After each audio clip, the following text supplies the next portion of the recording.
जी अस्सलाम वालेकुम रहमतुल्लाहि व बरकातुहू। हम एक बहुत इंपॉर्टेंट टॉपिक को एक्सप्लोर करने वाले हैं कि नबी करीम सल्लल्लाहु अलैहि वसल्लम मिलिट्री कमांडर कैसे थे। ये बहुत अहम टॉपिक है, अक्सर पूछा भी जा चुका है। नबी करीम सल्लल्लाहु अलैहि वसल्लम के किरदार के बारे में एक आध सवाल जरूर आता है, तो इसको कवर करना जरूरी है। लेकिन इस बात में तो कोई शक नहीं कि पहले दिन से ही नबी करीम सल्लल्लाहु अलैहि वसल्लम के खिलाफ से लोग जो है ना वो उसको एक मिलिट्री चाल जो सबसे पहली उन्होंने वही चली कि 622 में माइग्रेट किया जो है ना मदीना में, और वहां पे क्या किया, जाते ही जो सबसे पहला काम किया वो मिलिट्री अलायंस इस्टेब्लिश की मदीना के अंदर। जो जिसको जाते ही उन्होंने क्या किया कि अपने तरीके से चलते हुए मदीना को सिटी स्टेट डिक्लेयर किया, जिसके 52 आर्टिकल थे, कुछ लोग 53 कहते हैं। वहां पे जो मिलिट्री अलायंस बनाई ना वो गैर मुस्लिमों के साथ बनाई। मतलब ये एक मिलिट्री स्ट्रैटेजी थी कि जाते ही दुश्मन, जो आपकी जान के दुश्मन बने हुए थे, जो लोग थे जो आपको दुश्मन समझते थे, उनके साथ जाते ही एक मिलिट्री अलायंस बना ली, एक म्यूचुअल डिफेंस ट्रीटी कर दी आप सल्लल्लाहु अलैहि वसल्लम ने कि अगर कोई हम पे हमला करेगा, आप पे हमला करेगा, तो हम सब पे मुश्तरका हमला जो है ना वो शुमार होगा। वो क्या करते थे कि वो आजकल के मुसलमानों की तरह बंदे नहीं मारते थे। वो क्या करते थे, अटैक ऑन द इकोनॉमी करते थे। मतलब दुश्मन को कमजोर करके मारने की बात करते थे। ट्रेड कारवान्स होते थे दुश्मनों के, उसको इंसक्र करते थे, उनको मतलब उनको जो है ना वो रोकते थे, और इस तरह से वो दुश्मन को इकोनॉमिकली कमजोर करते थे। जब अगर कहीं जंग हो भी जाती तो आप सल्लल्लाहु अलैहि वसल्लम क्या करते थे, सबसे बेहतरीन बेस्ट प्लेस का इंतखाब करते थे, जहाँ पे पानी होता, जहाँ पे वो माउंटेन्स को कंसिडर करते हुए। आप देखेंगे कि नबी करीम सल्लल्लाहु अलैहि वसल्लम ने जो जितने भी आपकी कैलकुलेशन है, अगर 27-28 जो गज़वात हैं, अक्सर लोग इस बारे में भी डिसएग्रीमेंट्स हैं, जितने भी गज़वात लड़ी वहाँ उनको अगर आप पढ़ेंगे तो आपने प्लेस के बारे में बहुत कॉन्शियस है, और वेदर के बारे में कॉन्शियस थे, और इस आगे फर्दर जो है ना वो हर चीज़ को वो कंसिडर करते थे। जहाँ पानी होता, माउंटेन्स को कंसीडर करते। जो ओहद लड़ी, जिसमें जो वह जंग है जो आप हारे, वो क्यों हारे उसमें भी हम आते हैं। वो कमांडेंट की वजह से नहीं हारे थे, वो मैसेज की वजह से हारे थे, वो जो है ना वो अवाम की वजह से हारे थे, वो उन लोगों की वजह से, अपनी आर्मी की वजह से हारे थे, जो उन लोगों ने नबी करीम सल्लल्लाहु अलैहि वसल्लम के हुक्म से जो है ना अदूली की। तो पहाड़ों को मद्देनजर रखते हुए जो जो है ना वो जो ट्रंच, जिस तरह से एक it was a very very innovative idea. आप ना वॉर में इनोवेटिव भी थे, तो ये बहुत इनोवेटिव आइडिया था कि आप सल्लल्लाहु अलैहि वसल्लम ने सलमान फारसी के कहने पे टंच खरीदी। हार्ड लैंड को हमेशा वो शुमार करते थे, ताकि उस तरह से अपने तीर अंदाज और हार्ड लैंड को के अकॉर्डिंगली अपने जो है ना वो अपने जांबाज भेजा करते थे मैदान जंग के अंदर। मुसलमान कैसे 313,000 पे भारी पड़ जाते थे, क्योंकि वो ऑर्गेनाइज्ड होते थे, ऑर्गेनाइज्ड आर्मी को वो लीड करते थे। जो है ना वो फिर वो वॉर टैक्टिक्स इस्तेमाल करते थे। वॉर टैक्टिक्स आगे इस्तेमाल वो नीचे मैंने लिखे हुए हैं, वो आपको बताऊंगा क्या क्या। जैसे कि गुरिल्ला लड़ाइयाँ, स्पाइज होते हैं, जो जासूस होते हैं, उनका एक पूरा सेटअप था। इंफॉर्मेशन, वो दुश्मन की हमेशा इंफॉर्मेशन रखते थे। जो जब 3 हिजरी में जो ओहद लड़ी गई, तो मुसलमान जब हारे तो उसकी वजह ये थी कि अच्छा मुसलमान हारे, उससे पहले आप ये पढ़ेंगे 3 साइड पे माउंटेन थी।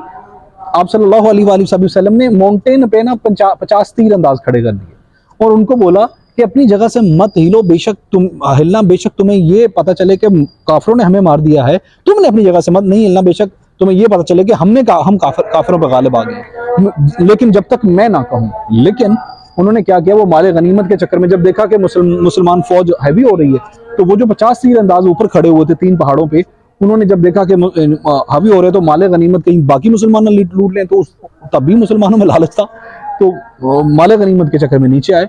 तो this was the only war which he lost. इसमें एक इंपॉर्टेंट बात जिसका मैं एडिशन नहीं किया, वो एक ऐसा शानदार मिलिट्री कमांडर थे कि उन्होंने जो 27 या 28 जो जंगें लड़ी, उनमें से सिर्फ एक हारी, बाकी सब की सब जंगें जो है ना वो जीती। 622 के अंदर वॉर ऑफ टंच हुई, जिसमें सलमान फारसी के कहने पे आपने दुनिया की उस टाइम की सबसे पहली खंदक खोदी। मतलब दुश्मन को हराने के लिए खंदक खोदी।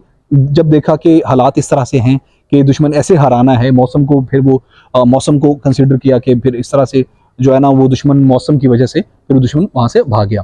फिर उसके बाद नबी के वसल्लम में ये बात बहुत मशहूर है, जो कि हम हर बंदे को पता है जिन्होंने उनकी हिस्ट्री पढ़ी है।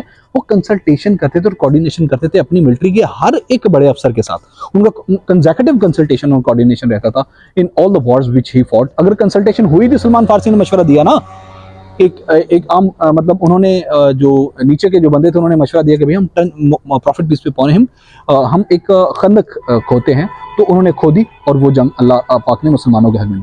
630 के अंदर ना ट्रीटी ऑफ हुदैबिया हुई, जिसको मक्का के लोगों ने तोड़ दिया, जो बनु खुजू के लोग थे। तो क्या किया उस शानदार मिलिट्री कमांडर ने कि साइलेंटली 10,000 की फौज लेके मक्का में वहां पे क्याम किया जहां पे मक्कन लोग को वो पहाड़ पे सामने नजर आ सके। और वहां पे क्याम करने का मकसद क्या था पता है? वहां पे फिर आग जलाई और मक्का के लोगों को ये लगा यार ये तो कोई बहुत बड़ी आर्मी है, और बोला ऑर्डर टू फायर मोर, और ज्यादा आग जलाओ। रात के वक्त जब मक्का वालों ने देखा पता नहीं कितनी बड़ी आर्मी आ गई है, जो इतनी बड़ी ज्यादा आग जो है ना वो जल रही है, तो फिर उन्होंने जो है ना वो हथियार डाल दिए।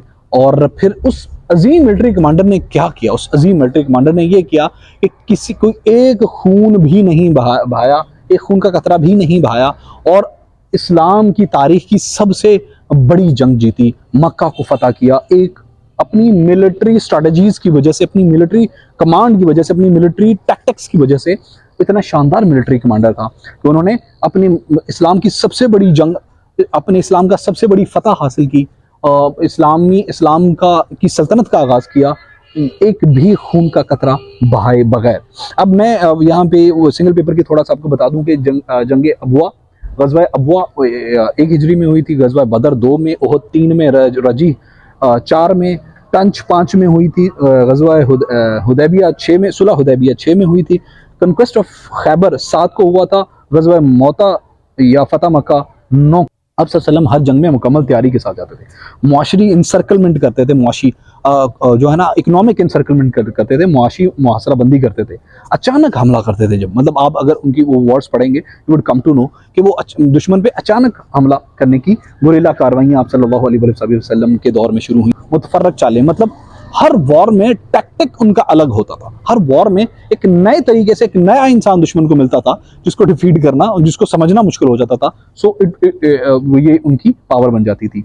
लचकदार मनसूबाबंदी करते थे, मतलब हालात के मुताबिक, ये ऐसा नहीं होता था कि भाई जो बोल दिया, हालात के मुताबिक वो अपने थॉट्स, अपने ख्यालात, अपनी चीज़ों को चेंज करते रहते थे। और मशावरती कौंसल, ये भी नबी करीम सल्लल्लाहु अलैहि वसल्लम की जो है ना वो जितनी जंगों थी उनकी 99 पॉइंट अगर उनकी वो विन रेशो है तो उसमें मशावरती कौंसिल का एक अहम हाथ था, क्योंकि आप देखते हैं कि हर एक जंग में वो अपने दोस्तों से मुकम्मल कोऑर्डिनेशन में है। उसके अलावा जब जंग से एक दिन पहले वो अपने दोस्तों को इकट्ठा किया करते थे और उनसे बात किया करते थे जंग के बारे में। So this was all about prophet peace be upon him as a military commander.